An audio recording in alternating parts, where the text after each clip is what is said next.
पाश्चात्यदेशतारिणी। जय श्री कृष्ण चैतन्य प्रभु नित्यानंद, श्री अद्वैत गदाधर शिवासादि गौर भक्तवृंद। हरे कृष्ण कृष्ण कृष्ण हरे हरे, हरे राम राम राम हरे हरे। तो আমি জীবনে প্রথমবারের মতো এই রোকেয়া বিশ্ববিদ্যালয়ে এসেছি। রোকেয়া বিশ্ববিদ্যালয় এবং কারমাইকেল কলেজের সমস্ত কৃতি শিক্ষার্থীবৃন্দ, ছাত্রছাত্রী এবং উপস্থিত রয়েছেন আমাদের বরিষ্ঠ সন্ন্যাসী, আত্মোৎসর্গের মহান ব্রত নিয়ে যিনি বাংলাদেশের স্বাধীনতা আন্দোলন থেকে অর্থাৎ মুক্তিযুদ্ধ থেকে শুরু করে বিভিন্ন কর্মযজ্ঞে নিজেকে উৎসর্গ করেছিলেন শ্রী শ্রীমৎ রবিশরণপুরী মহারাজ।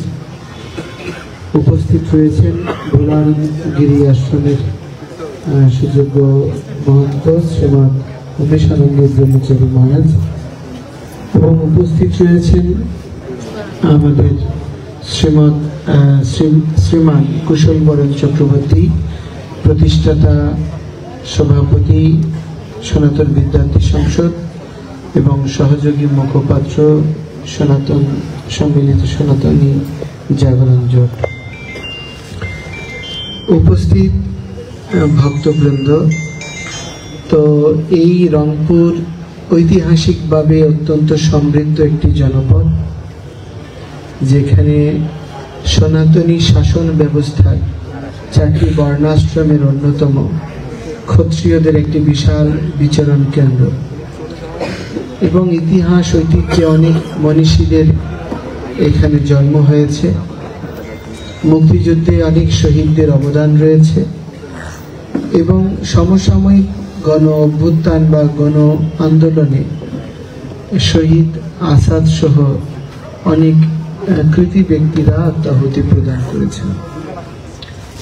সর্বোপরি সনাতনীদের জন্য গৌরবের বিষয়, এখানে মাতা বোধেশ্বরী ভ্রামরী দেবী আমাদের 5টা শক্তিপীঠের একটি অন্যতম রয়েছে এবং এই স্থানে এই বৃহত্তর রংপুর জেলা বিভাগেই কান্তজির মন্দির রয়েছে, যেটি আমাদের ইতিহাস প্রসিদ্ধ স্থান, সচ্চিদানন্দ ভক্তিবিনোদ ঠাকুরের ভজনস্থলী।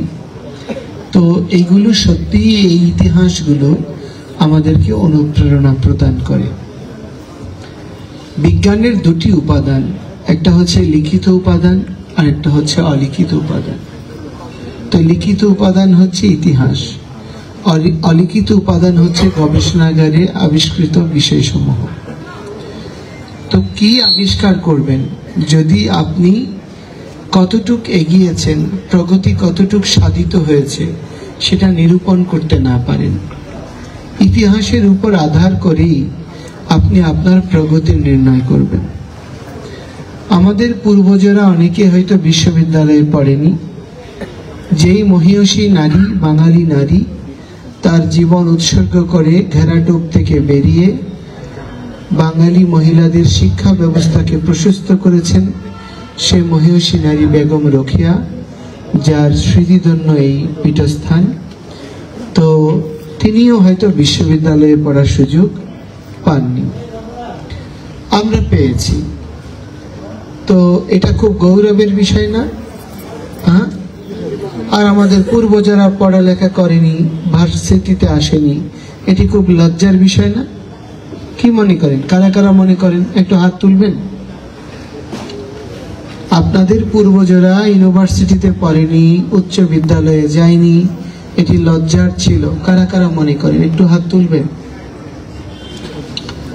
আমাদের পূর্বজরা আগে সোনার প্লেটে খেত, জানেন এটা? প্রত্যেকের ঘরের আসবাবপত্র ছিল স্বর্ণের। তো উন্নতি এত বেশি হয়েছে, পরে আসলো রূপার। রূপার স্থান দখল করলো তামা, তামার স্থান দখল করলো কাঁসা, কাঁসার স্থান দখল করলো পিতল, পিতলের পরে আসলো অ্যালুমিনিয়াম, তারপরে আসলো স্টিল, এখন প্লাস্টিক, শেষে ওয়ান টাইম। অনেক বেশি উন্নত হয়ে গেছে, ঠিক না? কি উন্নতি হয়েছে না অবনতি হয়েছে? আচ্ছা, মনে হয় এটা ইউনিভার্সিটির শিক্ষায় মনে হয় ভুল তথ্য না? উচ্চ শিক্ষা প্রতিষ্ঠানের শিক্ষিত ব্যক্তিদের কাছে এই ওয়ান টাইমে চলে আসা এটা উন্নতির কথা না? আপনারা উল্টো বলছেন কেন? আমাদের শিক্ষা ব্যবস্থা আমাদের মৌলিক চেতনা থেকে আমাদেরকে সরিয়ে দিয়েছে। শিকড় ভূমি থেকে উত্থিত হয়ে গেছে, সুতরাং যে কোনো বাতাস আমাদেরকে টলিয়ে দিতে পারে। যেই গাছের শিকড় ভূমির মধ্যে প্রথিত থাকবে না, সেই বৃক্ষটি হালকা বাতাসেও ঢুলে পড়বে। ঠিক বলছি না ভুল বলছি? এখানে যত না ছেলে মেয়ে এসছেন, যদি এখানে আমরা না এসে কোনো ব্যান্ডের ভালো শিল্পী আসতো, উন্মাদনাটা আরো ভালো হতো না খারাপ হতো? আরো ভালো হতো। এখন হয়তো আমরা আছি বলেই বলছেন খারাপ হতো। আমরা পরিবেশ ভেদে রূপ পাল্টাই। ঠিক বলছি না ভুল বলছি? সিনেমা হলে গেলে কেউ কি সিনেমা না দেখে ছেড়ে আসবেন? আচ্ছা, আর মন্দিরে আসলে প্রার্থনা কমপ্লিট না করেই চলে যাবেন। ঠিক বলছি না ভুল বলছি? পরীক্ষা থাকুক, রাজনীতি থাকুক, যাই থাকুক। আর যদি বলেন পজিশন পাবেন, একমাত্র ব্যতিক্রমী জাতিগোষ্ঠী হিন্দু, যে তার সংস্কৃতি, ঐতিহ্য, ইতিহাসকে ভুলে গিয়ে নিজের ধর্মকেও বিলুপ্ত করে সুযোগ এবং সুবিধাটার জন্য মুখিয়ে থাকবে। আমি এই রংপুরে হয়তো 3 বার আসলাম।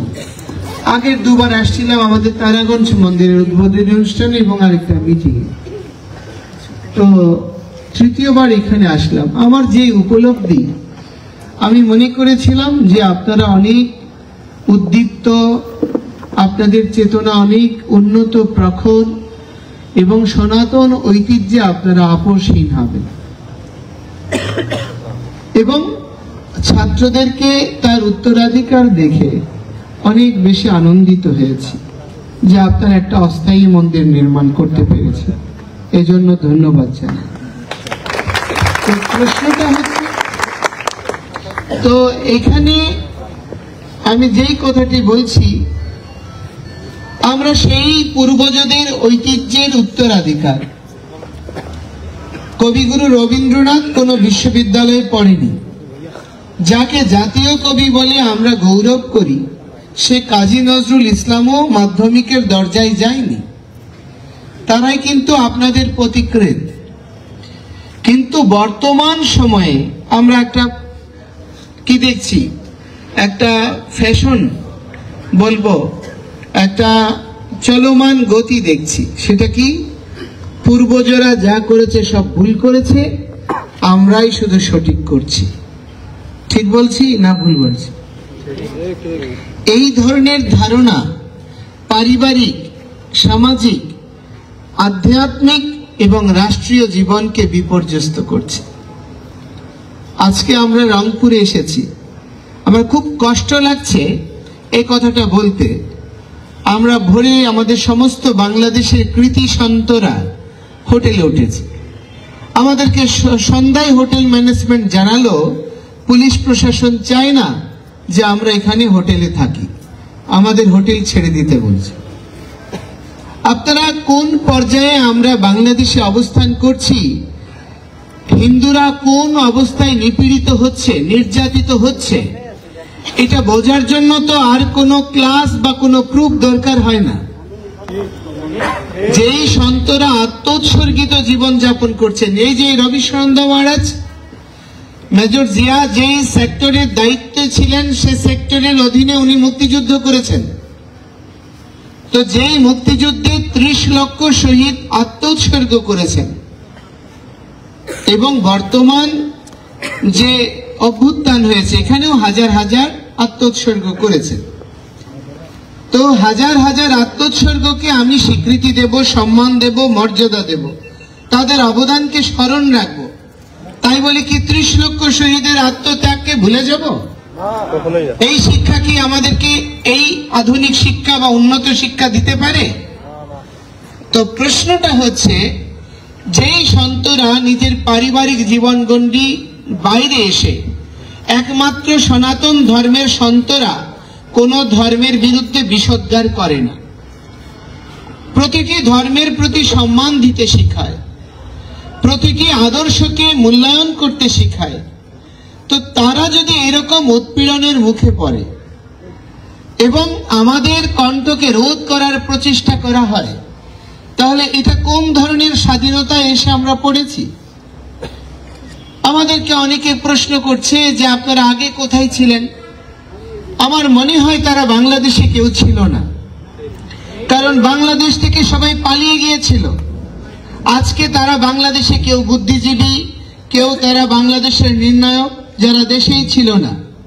কিন্তু আমরা বিগত সরকারের কথাই যদি বলি, 12, 18, 16, 21-এ আমরা আন্দোলন করেছি, সারা বিশ্বকে জানিয়েছি, অথচ এই আন্দোলনগুলোর কোনো স্বীকৃতি আমরা পাই না, না মূল্যায়ন আছে। কেন?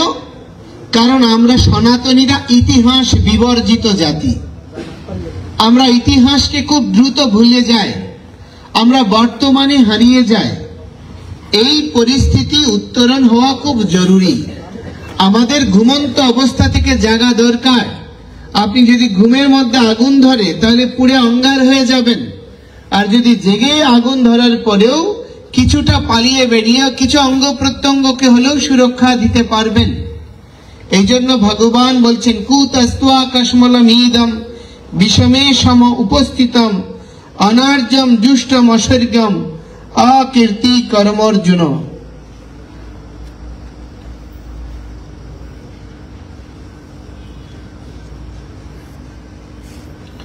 তো সেজন্য আমি আপনাদেরকে বলবো যে শহীদ আবু সাইদ তিনি দেহত্যাগ করেছেন, আত্মবলিদান করেছেন। কেন করেছেন? ওনার নিজের জন্য করেছেন? এই যারা যুবক, যারা ভবিষ্যতের উত্তরাধিকার জন্মের বোধ বা চেতনা প্রদান করার জন্য। শহীদ আবু সাইদ নিজের জন্য কিছু করেনি, কিছু পেয়েছে, কিছু পায়নি। তো এখন প্রশ্নটি হচ্ছে যে আমাদের অতীত ঐতিহ্যের জন্য যারা জীবন দিয়েছে, বলিদান দিয়েছে, যেই পূর্ব যারা ইউনিভার্সিটিতে পড়েনি, আমাদের মাঠে ঘাটে কৃষি কাজ করছে এই উত্তরবঙ্গ অধিকাংশ কৃষক পরিবারের ছেলে মেয়েরা আজকে ইউনিভার্সিটিতে পড়ছে। ঠিক বলছি না ভুল বলছি? কিন্তু এখানে এসে এত মডার্ন হয়ে যাচ্ছি যে নিজের ধর্ম, সংস্কৃতি, ঐতিহ্য, পারিবারিক মূল্যবোধ সবকিছু বিসর্জন দিয়ে আমাদের পূর্বজদের অবদানকে অস্বীকার করে আমরা নিত্য নতুন চেতনায় হারিয়ে যাচ্ছি। তো সেজন্য আমি আপনাদেরকে বলবো, পরিবর্তনের সময় এসেছে। শহীদ আবু সাইদ সহ, শহীদ রুদ্র সহ যেই সমস্ত কৃতি হিন্দু মুসলিম এই আত্মবলিদান করেছে, এবং মুক্তিযুদ্ধে আপনি যদি দেখেন মুক্তিযুদ্ধের হিস্ট্রি, খুলনা যে মুক্তিযুদ্ধ জাদুঘর, তাদের তত্ত্বাবধানে 64টি জেলার মধ্যে 40টি জেলার বই বেরিয়েছে গণহত্যার।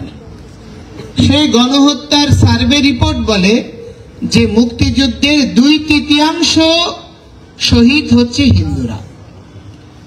বাংলাদেশ থেকে যে কোটি শরণার্থী হয়েছে সেখানে 70% মানে 70 লাখ হচ্ছে হিন্দুরা। বাড়িঘর হারিয়েছে হিন্দুরা। অধিকাংশ শিক্ষা প্রতিষ্ঠান গড়ে উঠেছে হিন্দুদের ভূমির উপর। হিন্দুদের দানকৃত অনেক প্রতিষ্ঠানের উপর কলেজ, ইউনিভার্সিটি হয়েছে, কিন্তু দুর্ভাগ্য সেখানে হিন্দু ছাত্রদের না কোটা আছে, না কোনো সংরক্ষণ আছে, মূল্যায়ন আছে, না সেখানে তাদের কোনো প্রার্থনালয় রয়েছে। এগুলো হয়েছে কেন? কাণ্ড জ্ঞান বিবর্জিত হওয়ার কারণে।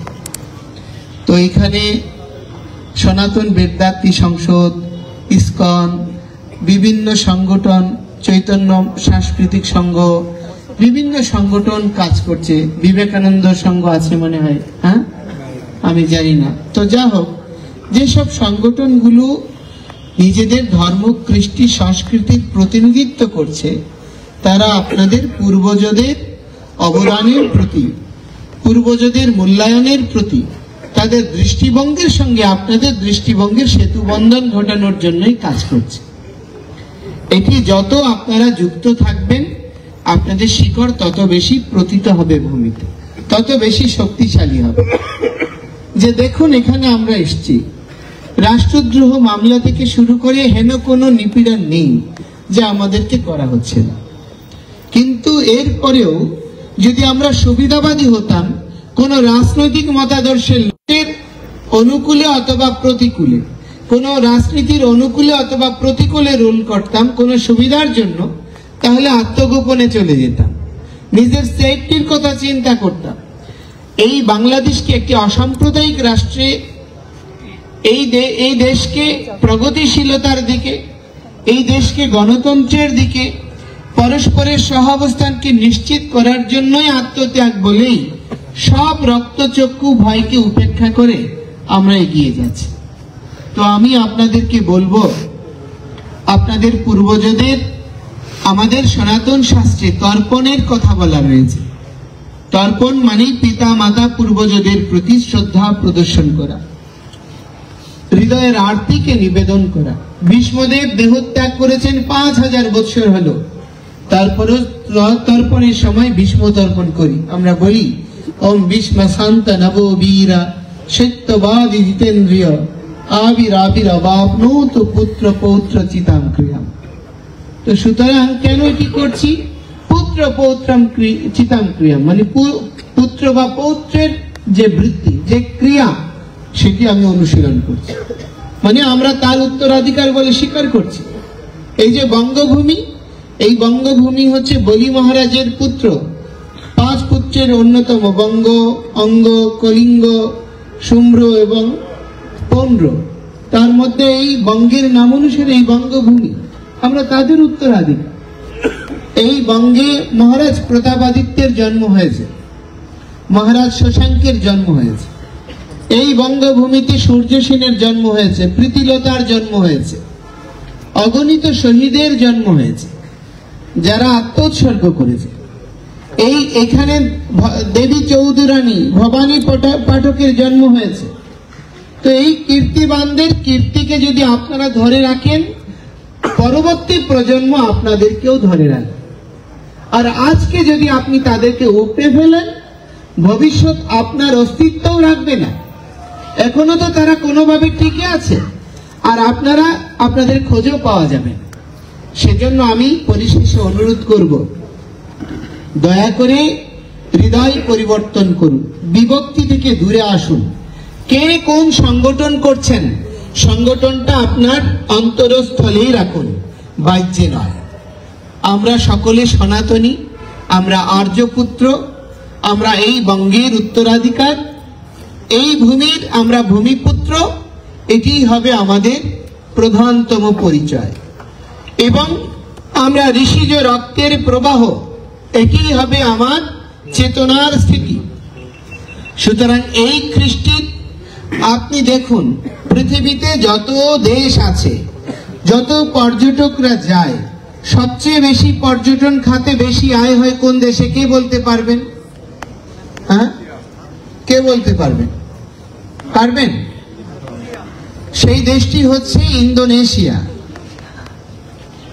যেখানে এয়ারপোর্টে শুধু ইমিগ্রেশনে 8-10টা লাইন।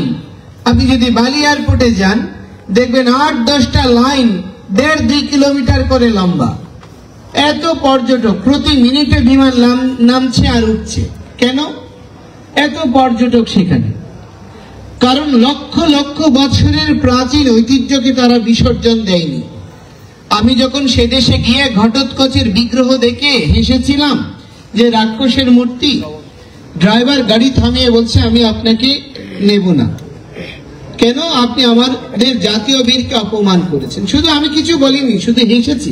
ও বুঝতে পেরেছে আমার হাসার অর্থটা। আর আমাদের দেশে প্রতিটা দিন জাতীয় বীরদের, আমাদের ইতিহাসদের ঐতিহ্যকে পদদলিত করা হচ্ছে। কেন? শুধু নিজের অস্তিত্বকে জানান দেওয়ার জন্য। তো আমি আপনাদের সকলকে অনুরোধ করব, দয়া করে ইতিহাস, যেটি বিজ্ঞানের অন্যতম উপাদান, এটিকে ভুলবেন না। তাহলে আপনারা অন্ধকারে হারিয়ে যাবেন।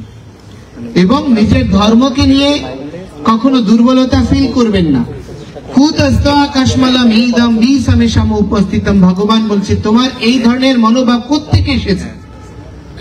অনার্যম জুষ্টম অসর্গম, যে এই মনোভাবটি হচ্ছে অনার্য উচিত, অসর্গম মিথ্যা এবং অকীর্তি কর্মর্জুন, কীর্তিদায়ী নয়। তো সুতরাং ভীষ্মের মতো দীর্ঘ জীবন লাভ করে কি করবেন? শহীদ আবু সাইদের মতো অল্প জীবন নিয়ে কীর্তি নিয়ে মৃত্যুবরণ করুন, তাহলে আপনার জাতি, আপনার পরবর্তী প্রজন্ম উপকৃত হবে। আমি আপনাদেরকে বলবো, দয়া করে আপনাদের পূর্বজরা যে ভুল করেছে, অনেকের পরিবারে দেখবেন, আমি যাকে জিজ্ঞেস করি কয় ভাই, বলে এক ভাই এক বোন, হ্যাঁ, অধিকাংশ ঘরে একটা ছেলে। ওই ভুল আপনারা করবেন না, যে নিঃসঙ্গতা আর উত্তর দায়িত্বের বোঝা আপনারা বয়ে বেড়াচ্ছেন।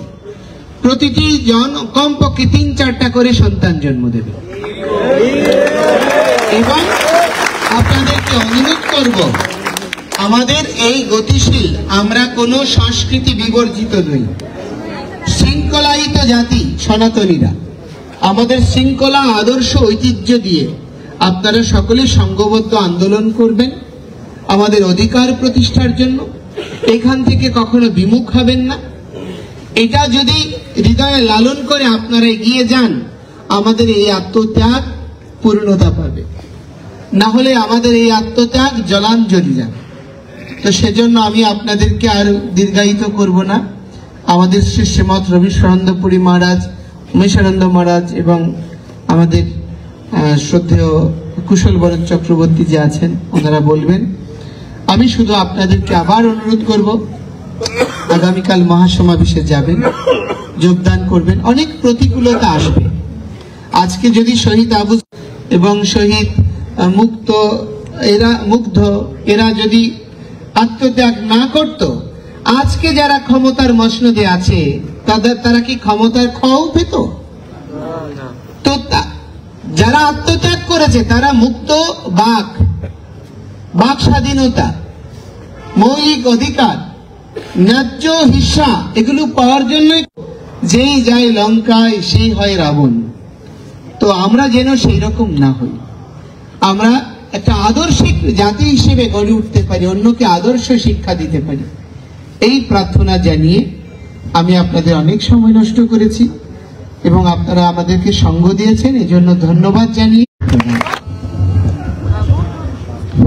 বিষ্ণু দাস ব্রহ্মচারী প্রমুখে তার মহামূল্যবান বক্তব্য দেওয়ার জন্য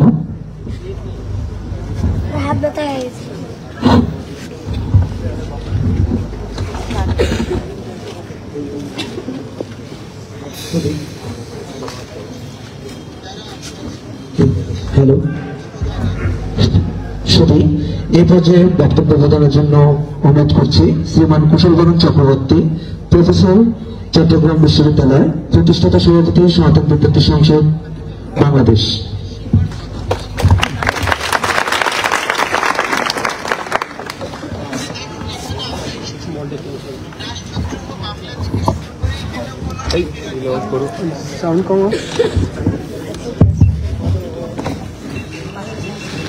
ওম তৎসৎ। সনাতন বিদ্যার্থী সংসদ, বেগম রোকেয়া বিশ্ববিদ্যালয় এই আয়োজনে এবং কারমাইকেল কলেজেও আছে শুনলাম। এই এত সুন্দর একটি আয়োজনে যে অতিথিবৃন্দ যারা আছেন, আমাদের এই বর্তমান যে আন্দোলন চলমান, সংখ্যালঘু সম্প্রদায় আন্দোলন, সেই আন্দোলনের মুখপাত্র শ্রী চিন্ময় কৃষ্ণ দাস ব্রহ্মচারী প্রভু, এবং আমাদের চট্টগ্রাম থেকে আরো দুজন সন্ন্যাসী মহারাজ এসেছেন, শ্রীমৎ স্বামী রবিশানন্দপুরী মহারাজ এবং উমেশানন্দগিরি মহারাজ। তো আমি, যেহেতু আমাদের সময়ের স্বল্পতা আছে, আমি বক্তব্য দিব না, সংক্ষেপে দু একটি কথা বলবো। যে আজকে এই যে মন্দিরটি, এই মন্দিরটি যখন প্রাথমিক অবস্থায় ছিল তখন আমি এসেছিলাম। তো সেখানে দেখলাম যে এখন যে পর্যায়ে আসছে, আস্তে আস্তে মন্দির তৈরি হচ্ছে। আমি চাইবো যে এটা খুব সুন্দর একটি ভব্য মন্দির হোক, কারণ আমরা তো বলা হচ্ছে যে আমরা বৈষম্য বিরোধী।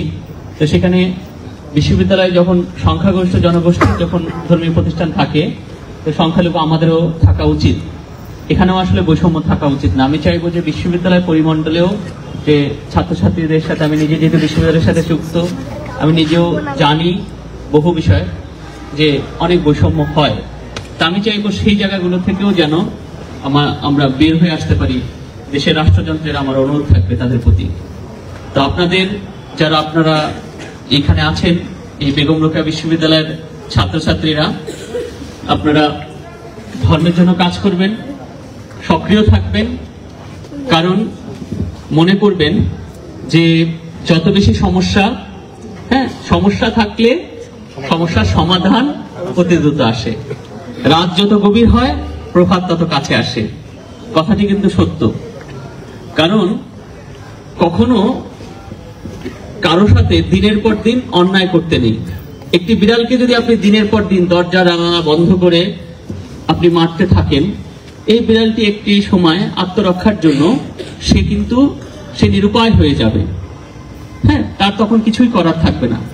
তো বিষয়গুলো এরকম যে আমি বলবো যে কোনো মানুষের সাথেই অন্যায় করা উচিত না। অন্যায় করলে আপনারা তার কিন্তু ফল আপনাকে ভুগতে হবে। যেমন আমরা বাঙালি হিন্দুরাও কিন্তু আমরা একটা সময় এই জাতপাত করেছি, মানুষকে ছোট করেছি, তার কিন্তু ফল আমরা বাঙালি হিন্দুরা পেয়েছি।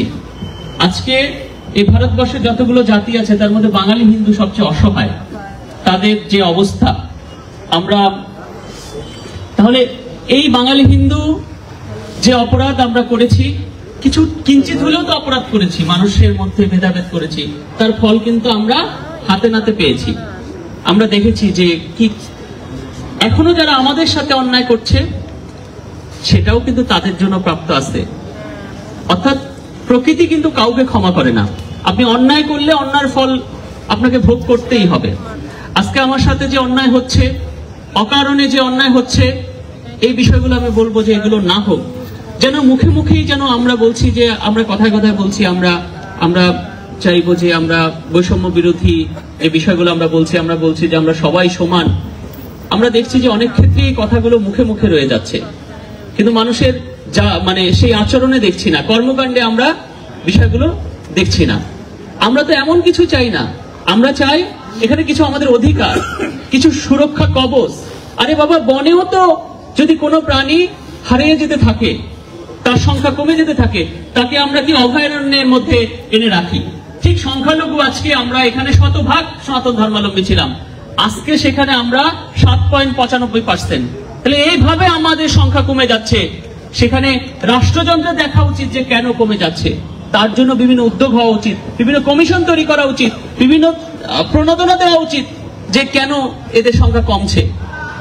আমরা দেখি নাই রাষ্ট্রযন্ত্রের পক্ষ থেকে পূর্ববর্তী সরকারগুলোর ক্ষেত্রেও দেখছি বা কখনো দেখি নাই যে তারা এসে আমাদের জিজ্ঞেস করছে যে আপনারা বলুন যে কেন কমে যাচ্ছে, আমরা কি করণীয়, কি করতে পারি এই বিষয়গুলো।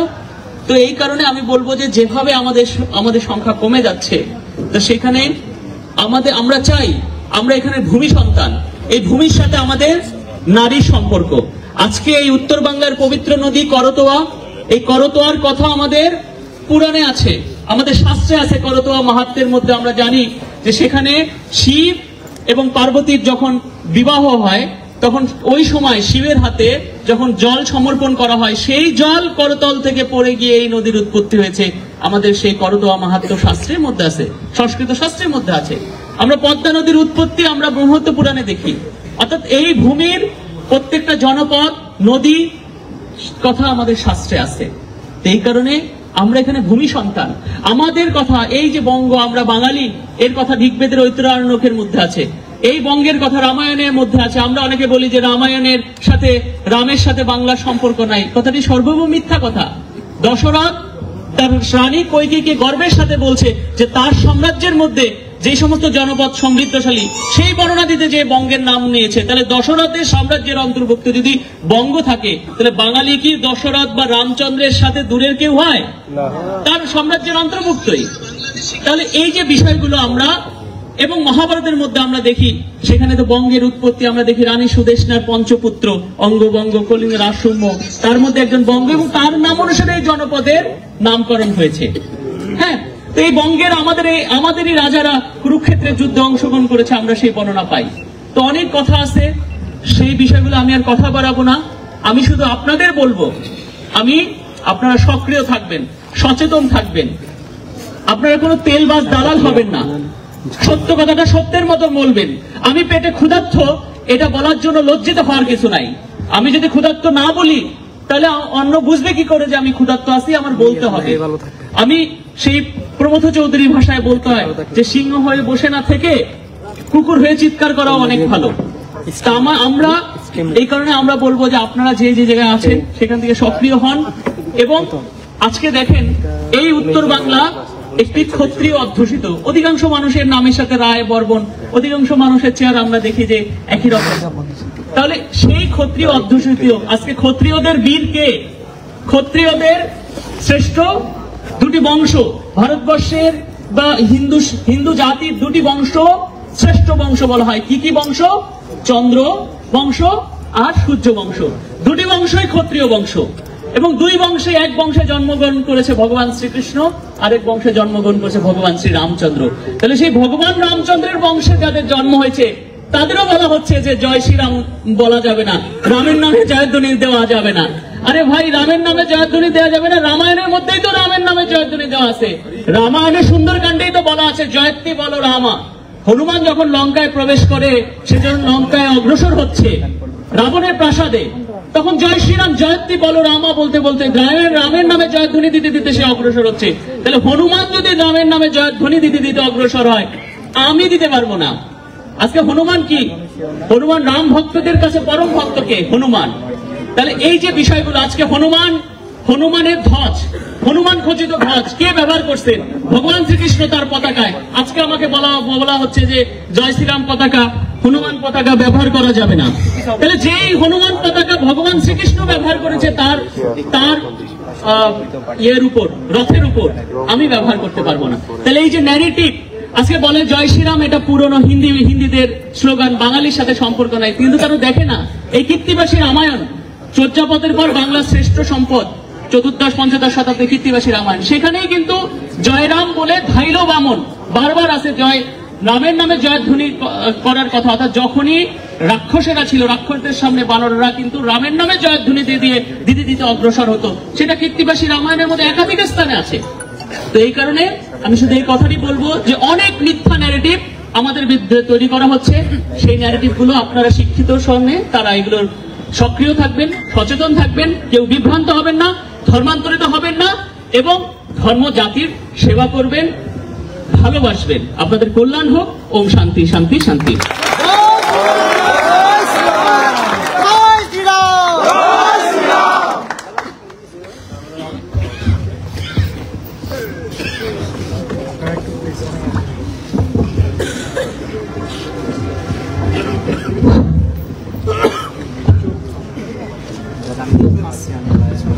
ধন্যবাদ কুশলগঞ্জ স্যারকে তার মহামূল্যবান বক্তব্য দেওয়ার জন্য। এই পর্যায়ে বক্তব্য প্রদানের জন্য অনুরোধ করছি শ্রীমৎ স্বামী উমেশানন্দ গিরি মহারাজ, অধ্যক্ষ ধোলাগিরি আশ্রম, চট্টগ্রাম।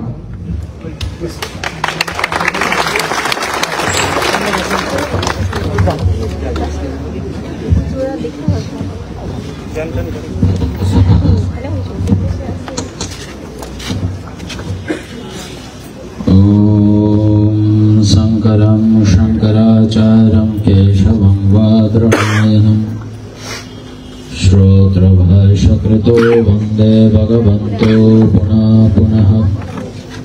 ईश्वर गुरुरात्मेति मूर्तिभेदविभागिने भूमतिव्यक्तदेहाय श्रीदक्षिणामूर्तये नमः।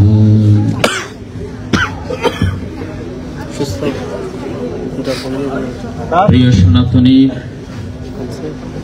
ঠান্ডা লাগে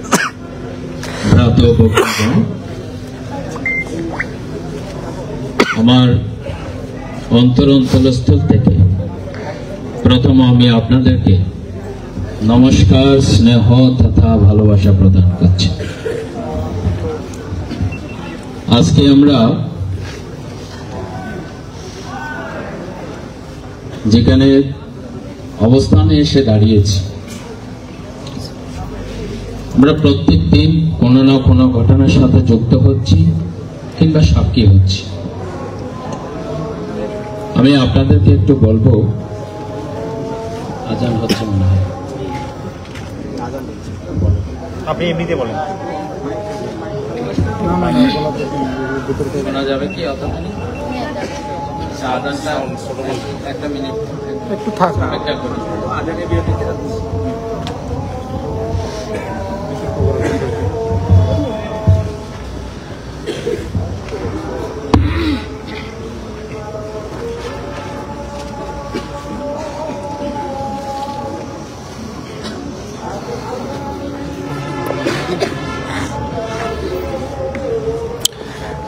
হরে কৃষ্ণ, সুপ্রিয় গৌর ভক্তবৃন্দ। তো আপনারা এতক্ষণ ধরে আমাদের সাথে ছিলেন।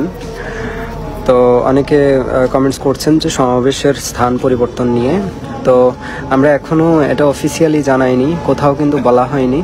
আমাদের ইসকন পুণ্ডরিক ধাম অফিসিয়াল পেজেও কিন্তু জানানো হয়নি, চিন্ময় প্রভুও কিন্তু অফিসিয়ালি কিছু জানায়নি।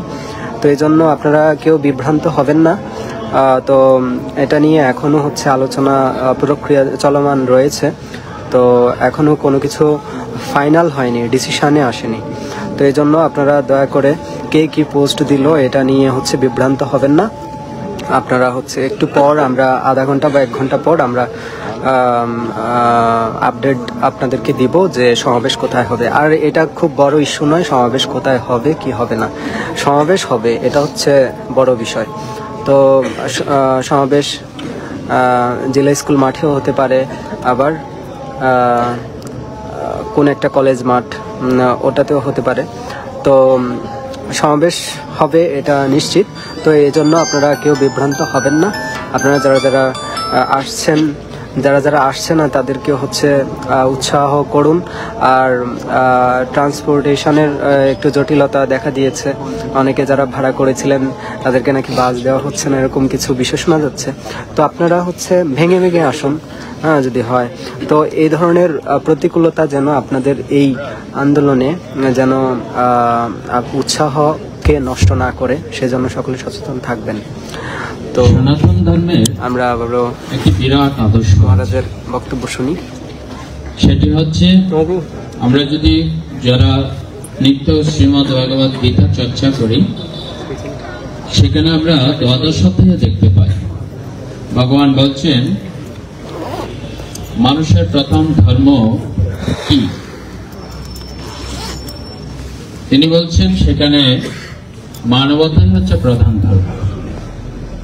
তারপর বলছেন সহিষ্ণুতা, জীবমাত্রের প্রেম তথা দয়া।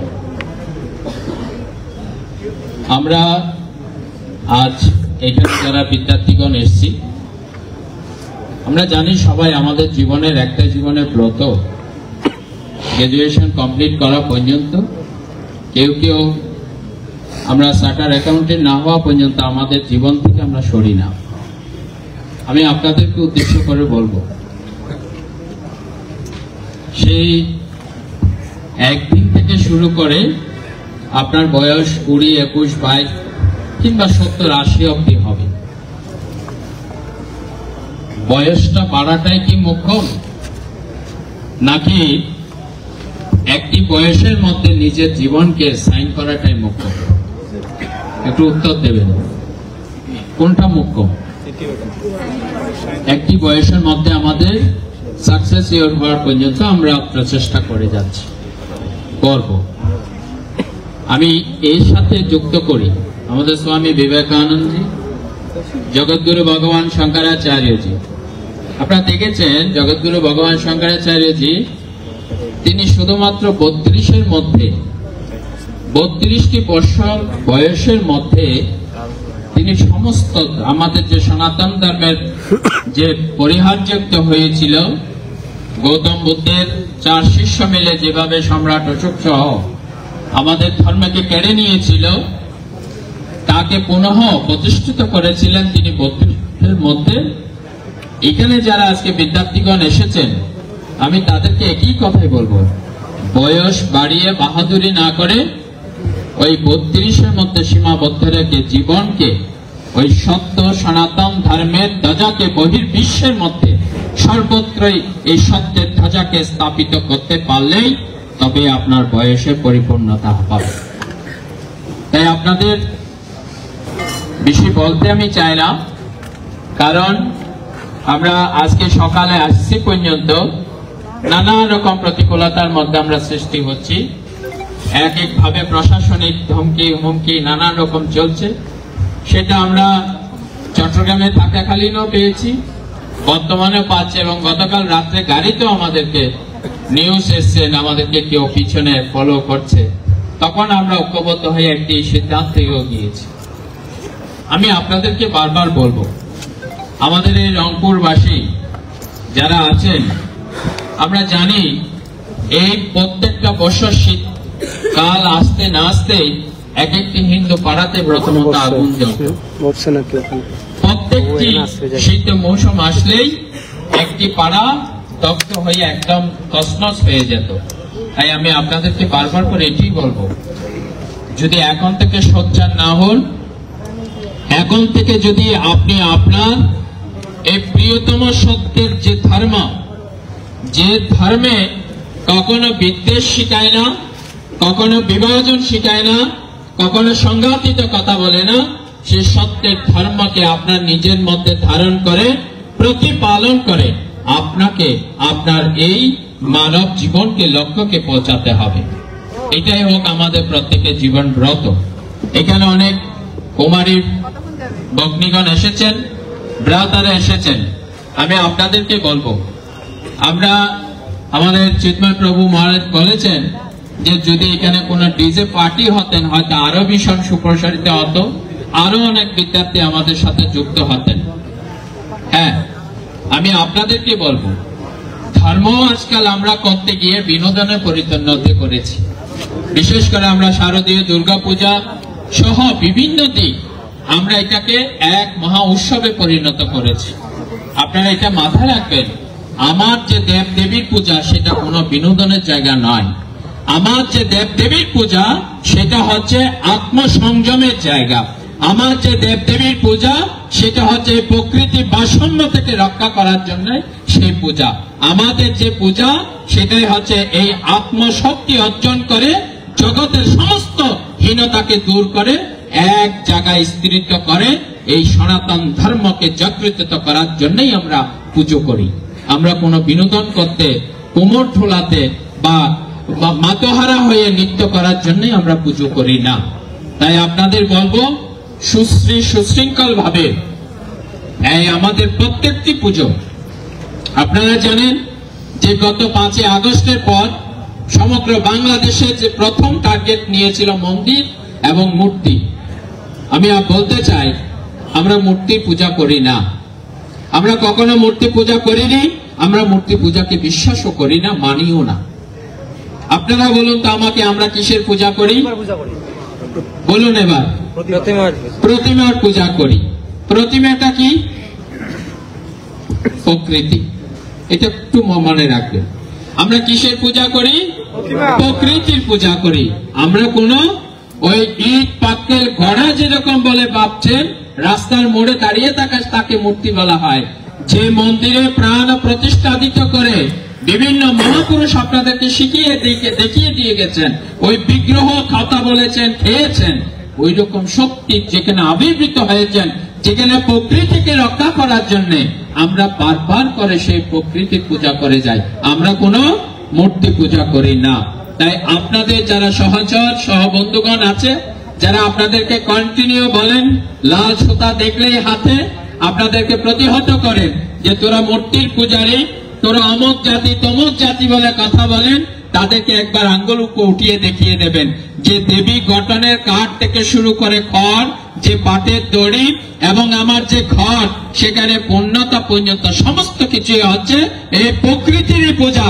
যে প্রকৃতিকে আমরা আঘাত করলে ওই প্রকৃতি আমাকে আঘাত করবে, এটাই হচ্ছে তার এক বড় নিদর্শন কোভিড-19।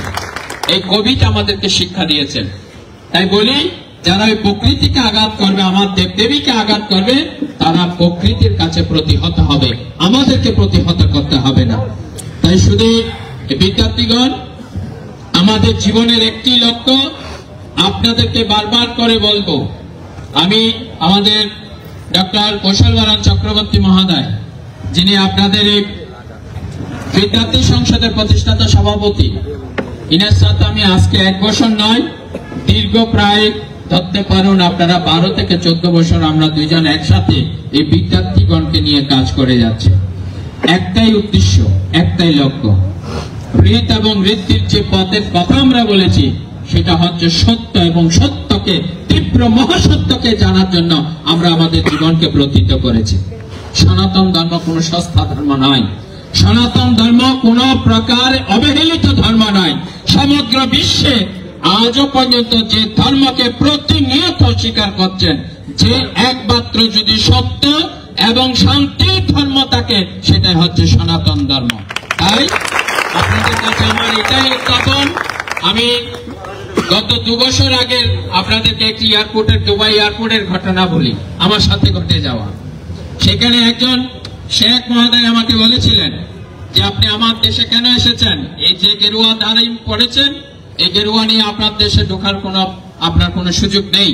তখন আমি তাকে বললাম যে আপনার সংবিধানে কোথাও পোশাক নিয়ে কথা নেই, তবে হ্যাঁ, নারীর বেলায় বলা হয়েছে যথাসাধ্য লজ্জাকে নিবারণ করে আপনাকে চলতে হবে, সেই কথাই একমাত্র বলা আছে। সেখানে উনি বলেছিলেন যে আপনি কেন এসেছেন তারপর বলুন।